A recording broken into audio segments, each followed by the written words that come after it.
નમસ્કાર. ક્યારેય વિચાર્યું છે કે શાળાની એક સામાન્ય પરીક્ષા આખા દેશની કહાણી કહી શકે? આજે આપણે કોઈ ભારેખમ રિપોર્ટ નહીં, પણ ગુજરાતની ધોરણ 10ની સામાજિક વિજ્ઞાનની પરીક્ષાના આધારે ભારતને સમજવાની કોશિશ કરીશું. તો ચાલો જોઈએ કે આ સવાલો એક રાષ્ટ્રના વિચારો, એના પડકારો અને એના સપનાઓ વિશે શું છતું કરે છે. આજ તો મૂળ સવાલ છે, ખરું ને? શું આ પ્રશ્નો ખાલી વિદ્યાર્થીઓના જ્ઞાનને જ ચકાસે છે કે પછી એનાથી કંઈક વધારે, જાણે કે દેશની ઓળખના, એના આત્માના સંકેતો પણ એમાં છુપાયેલા હોય? ચાલો આ જ સંકેતોને ઉકેલવાનો પ્રયત્ન કરીએ. તો આપણે આપણા વિશ્લેષણના પહેલા ભાગમાં આવી ગયા છીએ.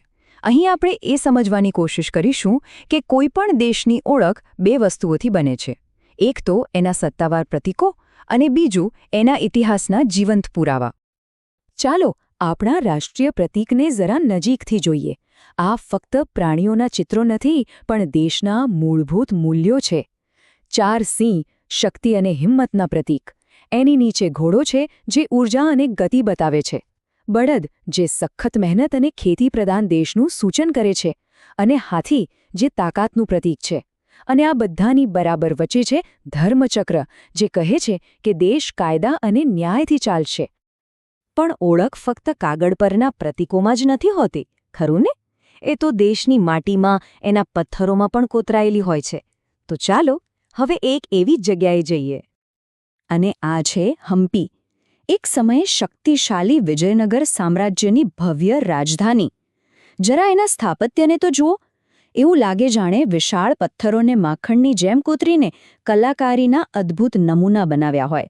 હમ્પી આજે ફક્ત ખંડેર નથી, પણ ભારતની કલા અને એન્જિનિયરિંગની પ્રતિભાનો એક જીવંત વારસો છે. ચાલો હવે થોડો ગિયર બદલીએ. આપણે બીજા વિષય તરફ આગળ વધીએ. અહીં આપણે માણસો અને પર્યાવરણ વચ્ચેના સંબંધને સમજીશું.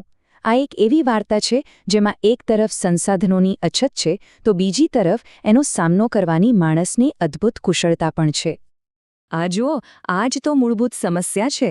આપણી જરૂરિયાતો, આપણી ઈચ્છાઓ એ તો અમર્યાદિત છે, પણ પૃથ્વી પાસે જે સંસાધનો છે એ તો મર્યાદિત છે. આ જ તણાવને કારણે સંસાધનોનું આયોજન કરવું અને એને બચાવવા ખૂબ જ જરૂરી બની જાય છે, જેથી આવનારી પેઢીઓ માટે પણ કંઈક બચે. આ એક મજેદાર ઉદાહરણ છે, લેટેરાઇટ જમીન. એનું નામ ઈંટ પરથી આવ્યું છે, અને એની ખાસિયત પણ જુઓ. જ્યારે ભીની હોય ત્યારે એકદમ માખણ જેવી મુલાયમ, અને સુકાઈ જાય તો પથ્થર જેવી કઠણ. આ જ તો ભારતની ભૌગોલિક વિવિધતાની સુંદરતા છે. અને પર્યાવરણને બચાવવા માટે આપણી પાસે રેડ ડેટા બુક જેવા આધુનિક સાધનો પણ છે. આ કોઈ સામાન્ય ચોપડી નથી, પણ એક રીતે આખા ગ્રહ માટેની એલાર્મ સિસ્ટમ છે. એ આપણને ચેતવે છે કે કઈ પ્રજાતિઓ ખતરામાં છે, જેથી આપણે સમયસર એમને બચાવવા માટે પગલાં લઈ શકીએ. અને જો એક ચેકડેમ જેવો સાવ સરળ ઉપાય કેવી રીતે જાદુ કરી શકે છે. પહેલાં વરસાદનું પાણી રોકાય છે, પછી ધીમે ધીમે જમીનમાં ઉતરીને ભૂગર્ભ જળનું સ્તર વધારે છે. એનાથી શું થાય? આસપાસના કૂવા ફરી ભરાઈ જાય છે, અને છેલ્લે ખેતી અને પશુઓ માટે પાણી મળી રહે છે. એકદમ પરફેક્ટ ચેઇન રિએક્શન. ચાલો હવે આપણે ત્રીજા અને ખૂબ જ મહત્વના વિભાગમાં આવીએ. અહીં આપણે જોઈશું કે કેવી રીતે એક દેશ પોતાના સંસાધનો અને લોકોનો ઉપયોગ કરીને પ્રગતિના એન્જિન એટલે કે અર્થતંત્રને ગતિ આપે છે. ખેતીની વાત કરીએ તો જાણે બે અલગ અલગ દુનિયા છે. એક તરફ છે નિર્વાહ ખેતી, જેનો હેતુ બસ એટલો જ કે પોતાના પરિવારનો પેટ ભરાય. અને બીજી તરફ છે વ્યાપારી ખેતી. અહીં બધું જ મોટા પાયે થાય છે. આધુનિક મશીનો, ખાતર, સિંચાઈ, અને લક્ષ્ય એક જ, બજારમાં પાક વેચીને નફો કમાવવો. આ જ તો આધુનિક અર્થતંત્રની નિશાની છે. વિકાસ તો જરૂરી છે, પણ કેવા ભોગે? બસ અહીં જ ટકાઉ વિકાસનો વિચાર આવે છે. એનો સીધો સાદો અર્થ એ છે કે આજની પ્રગતિ એવી રીતે કરો કે આવનારી પેઢીઓ પાસેથી આપણે કંઈ ચોરી ન લઈએ. એટલે કે વિકાસ અને પર્યાવરણ વચ્ચે સંતુલન જાળવવું. અને આ સવાલ ખરેખર આપણને બધાને વિચારવા પર મજબૂર કરે છે. આપણે આપણી આજની જરૂરિયાતો પૂરી કરીએ, પણ ભવિષ્યનો ભોગ લીધા વગર એ કેવી રીતે શક્ય બને? આ એક મોટી જવાબદારી છે. કોઈ પણ વિકસતા અર્થતંત્ર માટે બેરોજગારી એક મોટો પડકાર છે. તો એનો ઉપાય શું? અહીં બે રસ્તા સૂચવવામાં આવ્યા છે. પહેલું, એવા ઉદ્યોગોને પ્રોત્સાહન આપો જેમાં મશીનો કરતાં માણસોની વધુ જરૂર પડે. અને બીજું, ગામડાઓમાં નાના નાના ઉદ્યોગો શરૂ કરો જેથી લોકોને પોતાના ઘર આંગણે જ રોજગારી મળી રહે.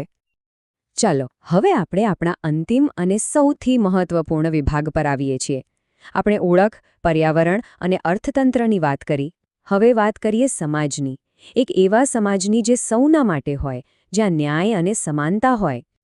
આપણે કહીએ છીએ કે ગ્રાહક રાજા છે, પણ ઘણીવાર એ જ ગ્રાહકનું શોષણ થાય છે.